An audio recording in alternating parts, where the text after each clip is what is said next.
Hello everyone, कैसे हो आप सब? आई होप आप सब बहुत अच्छे होंगे और आपकी पढ़ाई बहुत अच्छी चल रही होगी। आपको मेरे से थोड़ी शिकायत ज़रूर होगी कि मैंने लगातार 4 दिनों से कोई पोस्ट नहीं किया, थोड़ा-सा डाउट क्रिएट हो रहा होगा।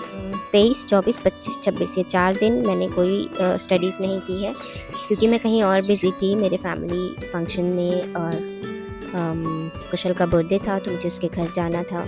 इससे पहले मैंने उसके बर्थडेज़ अटेंड नहीं किए हैं, मैंने उसके कोई भी फंक्शन में मैं नहीं रही हूँ। इनफैक्ट जब वो बॉर्न हुआ था तब भी मैं अपना प्रीलिम्स के पेपर की वजह से मैं घर नहीं आई थी। तो ये सारी चीज़ें हैं, लगभग 7-8 साल दिल्ली में रही हूँ तो सब कुछ मैंने घर की जो भी बातें होती है ना, फैमिली फंक्शन, फेस्टिवल्स, रिलेटिव्स, सब कुछ को मैंने छोड़कर ही अपनी स्टडीज़ की थी। इनफैक्ट मैं कोविड में भी घर नहीं आई थी। तो ये 4 दिन की बात अगर मैं बताऊँ तो 23rd को कुशल का बर्थडे था तो दोपहर को मैं यहाँ से निकल गई। उससे पहले की स्टडी मैंने अपनी कर ली थी। उसके बाद जब मैं निकली यहाँ से तो उसका बर्थडे अटेंड करने के बाद 2 दिन मैं उसके घर ही रुक गई। उसके बाद मेरी सिस्टर मुझे अपने घर से यहाँ मुझे ड्रॉप करने के लिए भी आई तो अभी वो मेरे साथ है और कल वो शायद चली जाएगी अपने घर। तो मैं अपनी स्टडीज़ कल से ही रिज्यूम करूँगी क्योंकि अभी छोटा बच्चा घर में है तो वो पढ़ने नहीं देता है, वो बहुत डिस्टर्बेंस क्रिएट करता है। कभी मेरे पास मेरे लैपटॉप पे आ जाएगा तो कभी मेरे पास मुझे उससे दुकान लेके जाना पड़ेगा, कभी लेस कुरकुरे खिलाना है तो कभी कुछ छोटी-मोटी चीज़ें जो बच्चे हमेशा करते हैं अक्सर। तो वही सारी बातें हैं और अभी भी देखो घर में बच्चे हैं तो मैं यहाँ पे रिकॉर्डिंग करने आई हूँ क्योंकि घर में प्रॉब्लम होता है और मैं सबके सामने इस तरह रिकॉर्डिंग करके एक्सप्रेस भी नहीं कर सकती। तो आप समझ रहे हो कि डिस्टर्बेंसेस है अभी। तो अब जब कल तक मेरे घर में अभी बस मैं ही रह जाऊँगी, कुशल चला जाएगा और मुझे थोड़ी याद भी आएगी उसकी, लेकिन फिर हम अपना फोकस स्टडीज़ को दे देंगे तो it's okay, we will manage that. And मैंने कुशल के बर्थडे की रिकॉर्डिंग, वहाँ जो भी फंक्शंस हुआ उसकी रिकॉर्डिंग, फिर उसकी छोटी-मोटी शरारतों की रिकॉर्डिंग और ये जो ट्रैवलिंग टाइम और रास्ता जो है यहाँ का बहुत खूबसूरत है। झारखंड एक प्लेट्यू है और यहाँ डेसिडुअस फॉरेस्ट्स भी है, तो एरिया बहुत ही प्यारा है। तो जब हम ट्रैवल करते हैं ना तो बहुत ही सुंदर-सुंदर जंगल नज़र आते हैं हमें यहाँ पे और वो भी हिल्स भी मिलेंगे यहाँ पे छोटे-मोटे, जो कि अगर आपने ज्योग्राफी में पढ़ा होगा तो बैथोलेट एक होता है जो अंडर को स्ट्रक्चर ज़मीन के अंदर बने रहते हैं, मैग्मा से जो बना रहता है, जो सॉलिडिफाइड मैग्मा से बना रहता है, तो वो इरोजन के बाद वो एक्सपोज हो जाता है एटमॉस्फेयर में, तो वो वही स्ट्रक्चर्स होते हैं बैथोलेट। तो मैंने वो आपको इस वीडियो में वो भी दिखाया है, तो आप ज़रूर देखना। ये रास्ते में हमें बहुत सारे मिल जाते हैं जब भी मैं अपनी सिस्टर के घर जाती हूँ तो। और अगर आप एस्पिरेंट हो तो आप ये सारी चीज़ें ऑब्जर्व खुद ही कर लोगे, आपको कुछ कोई बताएगा भी नहीं और आप समझ जाओगे अगर आप सिंसियरली पढ़ रहे हो तो। आप सॉइल भी आप ऑब्जर्व करोगे। तो ट्रैवलिंग बुरी बात नहीं है, ट्रैवलिंग से आप बहुत कुछ सीख सकते हो अगर आप एक्टिव हो अपने माइंड से, अपने आपका प्रेजेंस ऑफ माइंड अच्छा है तो। वेल, ये तो हो गई पढ़ाई की बातें, पर मैंने सब कुछ रिकॉर्ड किया है। अभी आने वाले क्लिप्स में मैं आपको वो सब कुछ शेयर करूँगी, तो अगर आप इंटरेस्टेड हो तो आप ज़रूर वो देखना। अदरवाइज़ मैं अपनी स्टडी कल से रिज्यूम करूँगी, तो मैं फिर कल से आपको वही शेयर करने वाली हूँ कि मेरे दिन का दिनचर्या मेरी कैसी रही, मैंने कितनी पढ़ाई की, कितनी नहीं की, क्या प्रॉब्लम फेस किया, मैंने उससे कैसे ओवरकम किया। इनफैक्ट ये चैनल अकाउंटेबिलिटी के लिए ही है मोस्टली, तो वो तो मैं कल से करूँगी। और ये जो 4 दिन मैंने कंसिस्टेंसी अपनी ब्रेक की, इनफैक्ट कंसिस्टेंसी ब्रेक नहीं करूँगी, मैं ये कहूँगी कि मैंने इतना लंबा ब्रेक हो गया मेरा। मैंने सोचा था कि 1 या 2 दिन मोस्टली होगा, पर 4 दिन का हो गया। It's okay, we will manage that.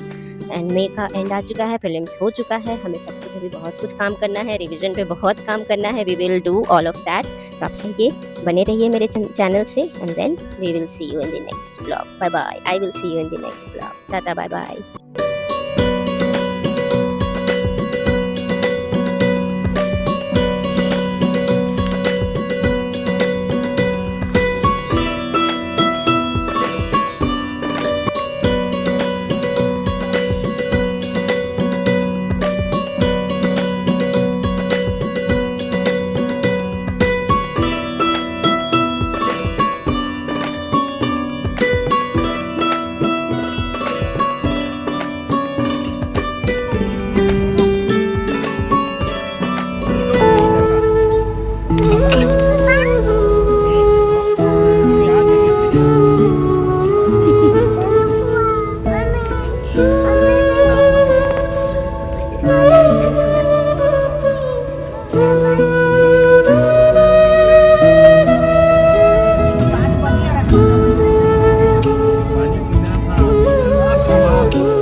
Is this?